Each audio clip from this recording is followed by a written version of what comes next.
Вы смотрите новости, в студии Валерия Наумова. Здравствуйте. Коротко о главных темах выпуска. Началась выдача денежной компенсации пострадавшим от лесного пожара сельским хозяйством села Бяскёль. Финансовая помощь направлена в размере 59 миллионов рублей. В республике в учреждениях здравоохранения идет углубленная диспансеризация перенесших ковид. Расскажем об этом подробнее.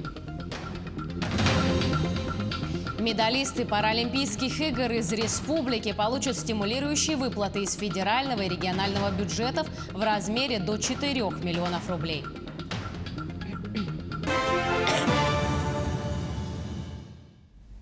В Якутске в результате ДТП погиб пешеход. По предварительным данным, накануне около 8 часов вечера 71-летний водитель, управляя автомобилем по Покровскому тракту в сторону села Хатаса, совершил наезд на пешехода, который переходил проезжую часть в неустановленном месте. В результате происшествия пешеход от полученных травм скончался на месте ДТП. По факту материала переданы в следственные органы для выяснения причины и обстоятельства произошедшего. Уважаемые водители, помните, автомобиль является источником повышенной опасности. Соблюдайте установленный скоростной режим. Уважаемые пешеходы, не забывайте, что дорогу нужно переходить в установленном месте и быть при этом предельно внимательными. Повышение уровня воды на реке Лени прогнозируют у столицы республики в ближайшие дни. В пределах центральных районов и до устья реки отмечается повышение от 1 до 90 сантиметров. У Якутска 2-3 сентября уровень воды достигнет отметку 430-460 сантиметров над нулем поста. Ожидается подтопление пониженных участков сенокосных угодий, расположенных на островах, на 10-20%. Также максимум дождевого паводка сформировался в Алекминском районе. На сегодняшний день на территории республики действует 23 пожара на территории больше 200 тысяч гектаров. Тушится 6, локализовано 3 и ликвидировано 14. Обнаружено 2 новых очага возгорания. Всего на тушении задействовано 296 человек и 35 единиц техники. Для тушения лесных пожаров, мониторинга обстановки и передислокации личного состава на территории республики привлекалось 1 воздушное судно от МЧС. Выполнено 2 вылета и передислоцировано 17 человек. Приближенных и угрожающим населенным пунктам пожаров нет. Работы по тушению лесных пожаров продолжаются на территориях 4 районов. Это Вилюйский, Уйсмайский, Чурапчинский, Сунтарский. Также по мере стабилизации обстановки выбывают лесопожарные силы, которые привлекались извне. Сегодня запланирован вывод инженерного батальона, который привлекался по линии Министерства обороны Дальневосточного федерального округа. На сегодняшний час угроз населенным пунктам и объектам экономики не отмечается. Пострадавшим от лесного пожара сельским хозяйством села Бяскёль началась выдача денежной компенсации из резервного фонда республики. Так, направлена финансовая помощь на сумму 59 миллионов рублей, из них 45 миллионов поступило на счет фермерского хозяйства Алексея Петрова. Также 4 миллиона 900 тысяч рублей направлены на строительство коровников лично подсобным хозяйством. Помимо этого предусмотрено 9 миллионов рублей на приобретение сельхозтехники, которая была уничтожена во время лесного пожара. Как информировали из Минсельхоза региона, также будет возмещение затрат на покупку и перевозку сена. Напомню, в селе Бяскёль в результате пожара ущерб перенесли 26 хозяйств. Огнем было уничтожено 10 скотопомещений общей мощностью 223 места, почти 10 километров изгороди и 213 тонн сена. Подрядчик Хагалас Туту приступил к работе по строительству коровника Петрова Алексея. По частникам коровника под руководством министра Александра Атласова работала комиссия. Мы закрепили наши подведомственные предприятия Минсельхоза каждому пострадавшему.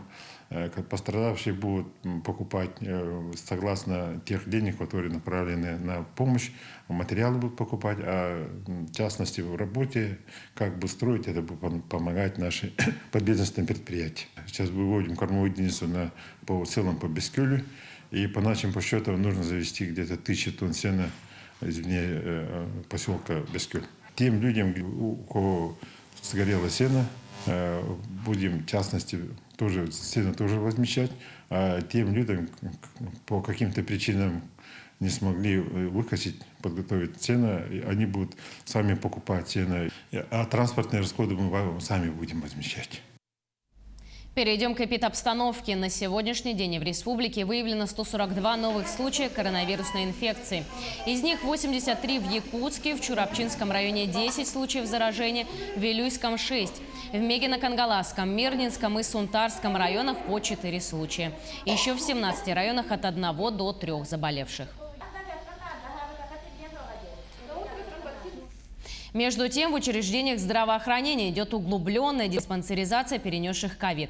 На бесплатное обследование приглашают граждан после 2 месяцев выздоровления. Притом сначала тщательный медосмотр проходят те, кто перенес коронавирус в средней и тяжелой форме. Сейчас в поликлинике номер 1 Якутска углубленное обследование прошли более 200 человек. По словам медработников кабинета профилактики, один врач должен обследовать 150 постковидных пациентов. Диспансеризация состоит из 2 этапов. Сначала для выявления патологии органов дыхания пациенту предлагается тест 6-минутной ходьбой. Потом сдает биохимический анализ и делает рентген-снимок. А второй этап диспансеризации включает тщательное исследование сердца, сосудов и органов дыхания. Я пришла на диспансеризацию. Вот Мария Николаевна, да, беру сейчас направление, буду проходить все анализы, проверять свое здоровье. Так как я в июне переболела ковидом. Но ковид у меня прошел почти бессимптомно, потому что у меня проставлена вакцина. Я проставила и первую, и вторую. Сейчас вот нашла время, прибежала для того, чтобы проверить свое здоровье более углубленно. Этот кабинет забора анализа крови, отделение профилактики, он работает с 8:30 до 11. В порядке где-то 25-20 человек проходит в день. Я беру постковидных и диспансеризацию. Постковидные сдают биохимию, общий анализ крови и на гемостаз. Плюс к этому могут добавить и фаноковид, на антитела сдают, онкомаркеры, гепатит, ВИЧ и другие. Пандемия COVID-19 продолжает сказываться и на образовательном процессе, как в школах, так и в вузах. Теперь руководство российских вузов сможет самостоятельно решать, вводить ли удаленное обучение для студентов. Если позволяет эпидемиологическая ситуация, учащиеся будут иметь возможность посещать занятия очно. Вместе с тем сотрудники высших учебных заведений вправе, если сочтут необходимым, требовать заселяющихся в общежитие справку о вакцинации от коронавируса или медицинский отвод, а также организовывать мобильные прививочные пункты на территории учреждения. Тем временем впереди долгожданное 1 сентября. Старт нового учебного года, но студенты московских вузов обеспокоены отсутствием жилья. Так, якутская группа первокурсников Российского национального исследовательского медицинского университета имени Пирогова, поступившего по целевому набору, столкнулась с жилищным вопросом.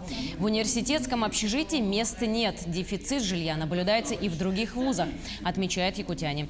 Новоиспеченные студенты и их родители уже обратились за помощью в постоянное представительство Якутии.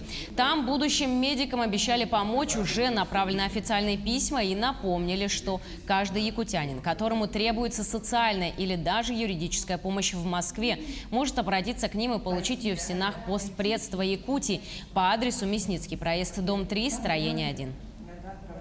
Очень дорого снимать. Цены у нас, в Москве обычно варьируется где-то от 50 и выше, поэтому все студенты рассчитывают, конечно же, на общежитие. Нам помогает постоянное представительство Республики Саха-Якутия при президенте Российской Федерации, и они тоже ищут общежитие. Ну, мы так думаем, что сообща мы решим эту проблему. В России стартует новая культурная программа «Пушкинская карта». С ее помощью молодые люди в возрасте от 14 до 22 лет смогут покупать билеты в театры, музеи и концертные залы за государственный счет.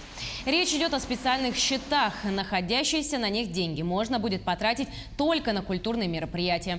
Сначала государство зачислит на каждую карту по 3000 рублей. В следующем году сумму планируют увеличить. Заявку на участие в государственной программе начинает начиная с 1 сентября, можно будет оформить на портале госуслуг. К программе присоединится более 800 федеральных, региональных и частных учреждений культуры. В дальнейшем список участников будет расширяться. Ожидается, что всего обладателями Пушкинской карты смогут стать порядка 13 миллионов молодых людей. Перейдем к новостям спорта и расскажем об общих итогах выступлений россиян в 6-й соревновательный день игр в Токио. В их активе 9 наград. Золото в копилку команды принесли легкоатлеты Дмитрий Сафронов, Евгений Тарсунов, Антон Прохоров, а также пловец Богдан Мозговой. Серебряными призерами стали теннисистка Маляка Алиева и Виктория Сафонова. Третьими стали легкоатлет Артем Калашан и пловцы Роман Жданов и Юлия Шишина. По итогам 6 дней соревнований россияне поднялись на 3-е место в медальном зачете. В их активе 19 золотых, 11 серебряных и 31 бронзовая награды. Лидирует сборная Китая, на 2-й позиции располагается команда Великобритании. Степанида Артахинова заняла 4-е место в одиночном разряде соревнований по стрельбе из лука на Паралимпийских играх в Токио. В борьбе за право взойти на 3-ю ступень пьедестала якутянка со счетом 139-142 уступила итальянке Марии Андреа Вирджилио. Напомним, ранее Артахинова вместе с Баиром Шигаевым из Бурятии завоевала бронзовую медаль в турнире смешанных пар.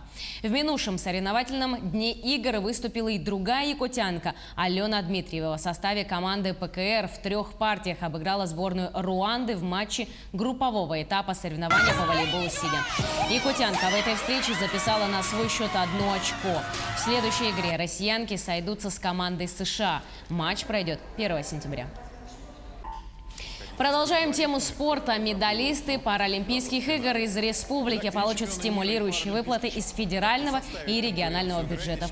Об этом сообщил директор Центра спортивной подготовки сборных команд Якутии Михаил Пахомов в ходе прямого эфира в соцсетях. По его словам, победители Паралимпиады в Токио получат по 4 миллиона рублей из федерального бюджета. Серебряные медалисты получат по 2 миллиона 500 тысяч, а бронзовые призеры по 1 700 000 рублей. К этому часу это все новости. Оставайтесь с нами, не переключайтесь.